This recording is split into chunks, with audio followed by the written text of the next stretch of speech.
Okay, so in this video we're going to go through some shoulder isometric testing, so shoulder muscle strength testing.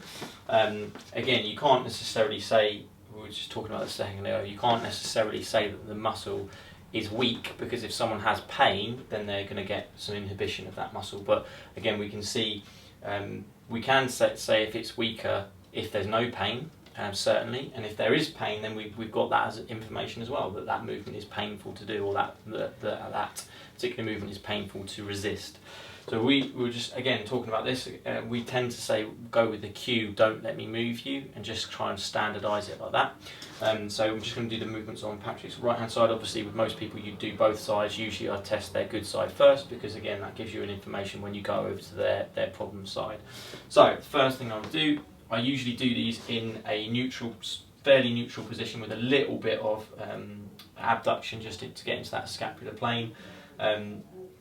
Also, we were talking about this as well, which you could change the range you do it in. So again, you could do flexion through this range, you could do it through this range, you could quite easily do it with a straight arm, bent arm. It's going to depend on the individual that you have in front of you and what their subjective complaints were. As a standard rule, I would just do it like this, because that's just how I would standardly do it. But obviously you can mix things and change things based on the individual that's in front of you. So first thing we're going to do is flexion. So I just usually bring forwards into a little bit of flexion, and then I would say hold there, Patrick, don't let me move you, push down and relax. Then I'm going to bring your elbow back, Patrick, and then I want you to hold there, don't let me move you, and relax. Then I'll go out to the side, hold there, don't let me move you, and relax.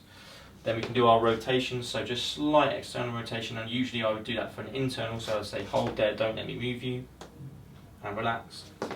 And then I would come to the other side and hold there, don't let me move you, I'm pushing in. So again, you're just resisting flexion, extension, abduction, and both of your external and internal rotation.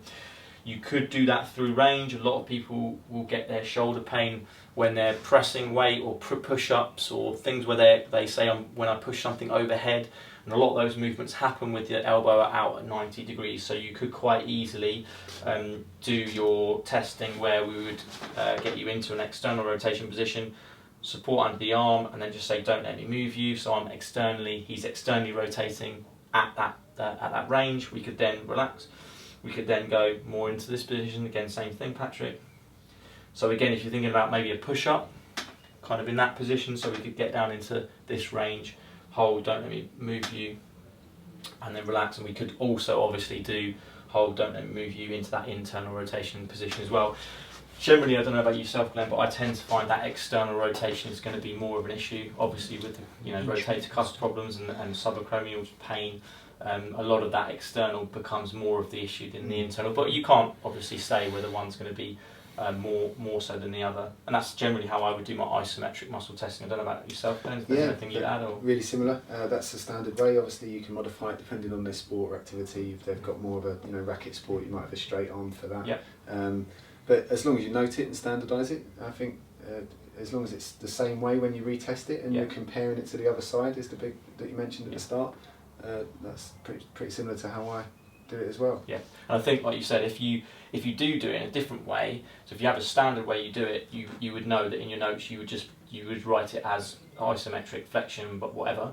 But then if you change that from your standard testing, then you'd write that down in the notes. So you know, flexion with straight elbow tested at 90 degrees flexion, or whatever it might be, so that you can actually know, okay, I did it slightly differently with this person, and just making a note of that, so that when someone else looks at it, because I think a lot of physios will, if you do your isometric testing, will do it in that neutral way. So if you do it differently, they'll know that you've done it in that different way, and also what the information you gathered from that was.